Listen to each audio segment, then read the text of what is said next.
O que será que aconteceu com Jesus quando o silêncio se abateu sobre o Calvário e seu corpo foi depositado na fria escuridão de um túmulo selado?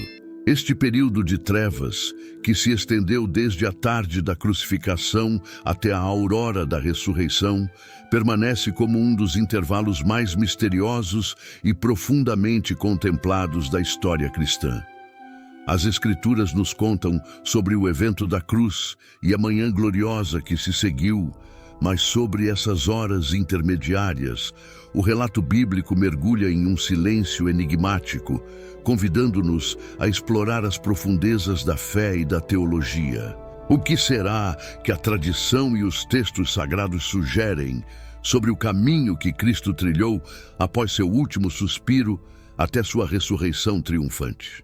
Algumas passagens bíblicas têm sido interpretadas como pistas de uma missão divina, realizada nas sombras do além, onde a vitória sobre a morte foi assegurada. Estamos prestes a embarcar numa viagem, através das narrativas, interpretações e especulações que tentam iluminar esses dias enevoados e sagrados, numa busca por compreender o insondável, o paradeiro do Messias no limiar entre a morte e a vida eterna. Enquanto seu corpo era removido da cruz, uma quietude sobrenatural pairava no ar. Os discípulos, envoltos em luto e desespero, mal podiam compreender a magnitude do que havia ocorrido. Aquele que prometera vida em abundância jazia agora em silêncio, encerrando o capítulo da esperança na pedra fria de um novo túmulo. José de Arimateia, um membro do Sinédrio que secretamente simpatizava com Jesus, obteve permissão de Pilatos para cuidar do sepultamento.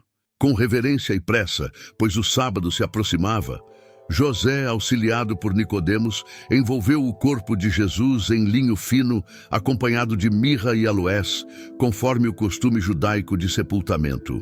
Eles trabalhavam sob o peso do luto, mas também sob a pressão de um prazo, pois as sombras da noite logo cairiam sobre a terra. O túmulo escolhido era uma câmara cavada na rocha, uma morada final para os mortos, localizada em um jardim perto do local da crucificação. Não havia sido usado anteriormente, o que cumpria a profecia que dizia que ele seria colocado com os ricos em sua morte. A pedra foi rolada para selar a entrada, uma barreira tanto física quanto simbólica entre Jesus e o mundo dos vivos. Observando de longe, algumas das mulheres que haviam seguido Jesus desde a Galileia, inclusive Maria Madalena, registravam em seus corações o local onde ele fora colocado, enquanto a escuridão da noite e a tristeza envolviam suas almas. Enquanto isso, os líderes religiosos, ainda perturbados pela influência daquele que desafiara suas tradições, aproximaram-se de Pilatos com um pedido. Eles se lembravam das palavras de Jesus sobre ressurgir após 3 dias e pediam que o túmulo fosse guardado. Pilatos concedeu-lhe soldados para assegurar o sepulcro, e eles selaram a pedra, estabelecendo uma vigília para evitar qualquer tentativa de subverter a narrativa da morte de Jesus. Era como se tentassem deter com as mãos humanas o amanhecer da promessa divina que estava por vir. Chegou a hora de explorarmos a pergunta que dá título a este vídeo: onde estava Jesus entre sua morte e ressurreição? As Escrituras, embora não detalhem esses momentos com clareza, oferecem passagens que os teólogos ao longo dos séculos interpretaram como chaves para desvendar esse mistério. Em 1 Pedro 3,19, lemos que Cristo também morreu, uma única vez pelos pecados, o justo pelos injustos, para conduzir-vos a Deus, morto sim na carne, mas vivificado no Espírito, no qual também foi pregar aos espíritos em prisão. Esse trecho lançou luz sobre a possibilidade de uma obra contínua de Cristo, mesmo após sua morte física. Efésios 4, versículos de 8 a 10, é outra passagem que contribui para essa teoria. Por isso é que se diz: Subindo ao alto, levou cativo o cativeiro e deu dons aos homens. Ora, que quer dizer subiu, senão que também havia descido às partes mais baixas da terra? Esses versos têm sido interpretados como uma referência ao próprio Jesus, descendo ao Hades ou Sheol, os termos usados para o lugar dos mortos. A expressão levou cativo o cativeiro sugere um triunfo, uma libertação dos que estavam aguardando a redenção. Mas o que significam essas partes mais baixas da terra?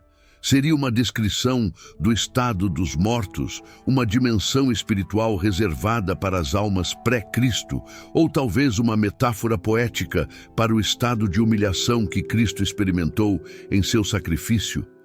Estas perguntas têm ocupado o pensamento de teólogos e crentes, que buscam nas entrelinhas das Escrituras e nos ensinamentos da Igreja primitiva um vislumbre do trabalho redentor que Cristo poderia ter realizado no coração da terra. Além disso, a tradição cristã, influenciada por esses textos, fala do harrowing of hell, um termo que descreve a ação de Cristo libertando as almas justas do Antigo Testamento do Hades.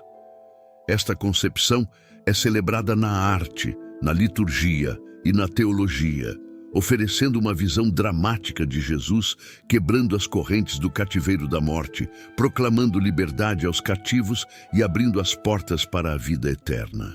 Embora a Bíblia não descreva explicitamente tal evento, essa interpretação reflete uma compreensão mais ampla do triunfo de Jesus sobre a morte e sua autoridade sobre todos os reinos, visíveis e invisíveis. Outros estudiosos veem esse período como um momento de triunfo, onde Cristo derrotou as potestades e autoridades do mal, consolidando sua vitória sobre as forças que mantêm a humanidade em cativeiro. Assim, a descida não é vista apenas como uma viagem ao lugar dos mortos, mas um embate espiritual no qual a morte, o último inimigo a ser destruído, foi despojada de seu poder. Uma terceira abordagem enfatiza a solidariedade de Cristo com a humanidade. Ao descer ao Hades, Jesus experimentou a totalidade da condição humana, incluindo a morte. Esta perspectiva realça a crença de que não há lugar algum, nem mesmo a morte, onde Cristo não tenha estado.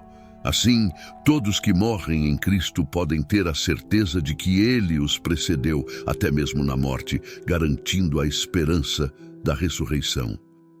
Embora tenhamos explorado algumas das interpretações teológicas sobre onde Jesus esteve entre sua morte e ressurreição, existem ainda outras visões que diversos estudiosos, denominações e tradições cristãs têm considerado ao longo dos séculos.